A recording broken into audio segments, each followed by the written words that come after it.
Netflix posting a big jump in subscribers for the fourth quarter, proving that it's still the big winner amid stiffer competition. So what is next? Consolidation's been a trending topic within the industry over the last several months after reports of talks between Paramount and Warner Brothers Discovery. When asked about M&A in their earnings call, Netflix's CFO made it clear about a space that they are not interested in.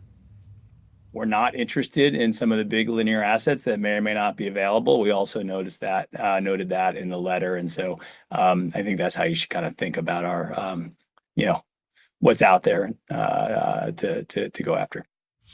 So for more on the future of streaming and the entire space, we've got Marc DeBevoise, who is the Brightcove CEO, joining us here in studio. Marc, great to see you. I mean, when you hear comments like that on the call, does it mean that Netflix perhaps is prioritizing its attention elsewhere in order to deploy capital, make strategic, maybe not acquisitions of linear, but elsewhere, whether that be content or some smaller player? I think they realize that they can not effectively run the table, but run a tremendously successful and still growing business by really just acquiring content and content rights in the right bundles and the right packages.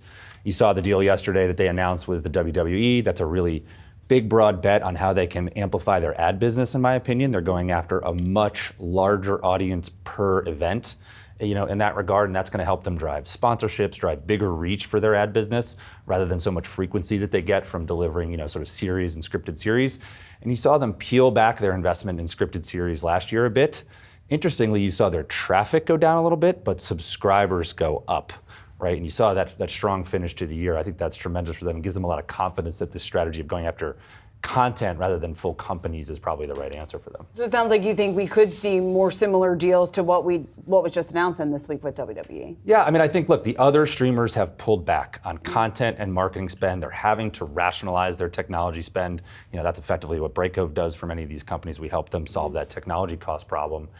And Netflix doesn't have those issues, right? They've built that technology stack. It's in the right place. It's at the right cost level. They are profitable, so they can now swing for those pullbacks that the other companies are having in content and marketing. They can go after those subs. They can go after those shows, and they can find the right ways to invest and really drive subscribers. How dependent is Netflix on advertisers continuing to spend and even ramp up the amount of campaigns that they're running? Yeah, I mean, I think it's really interesting. You saw it subtly in their earnings call that they're going to raise price on the sort of more premium subs with no ads and keep that price low for the ad tier.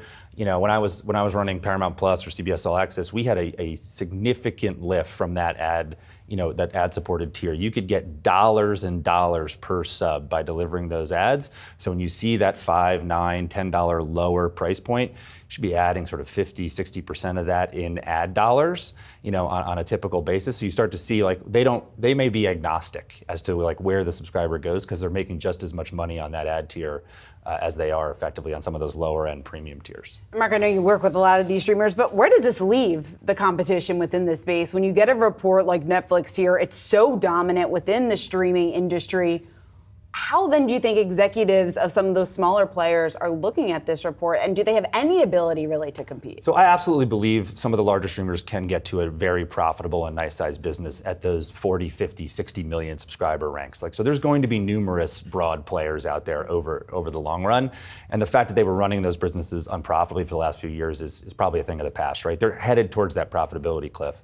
But then there's another 200 plus services that Nielsen tracks in their other category of streaming, and that's one of the fastest growing categories you see. So I think streaming is really just in a transformational phase.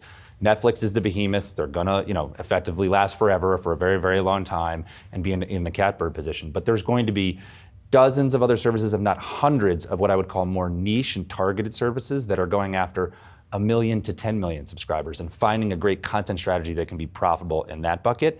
And that's just in the US. You go internationally and you realize that the cable bundle isn't deteriorating the same way. That channel bundle in Europe is holding together a little bit better.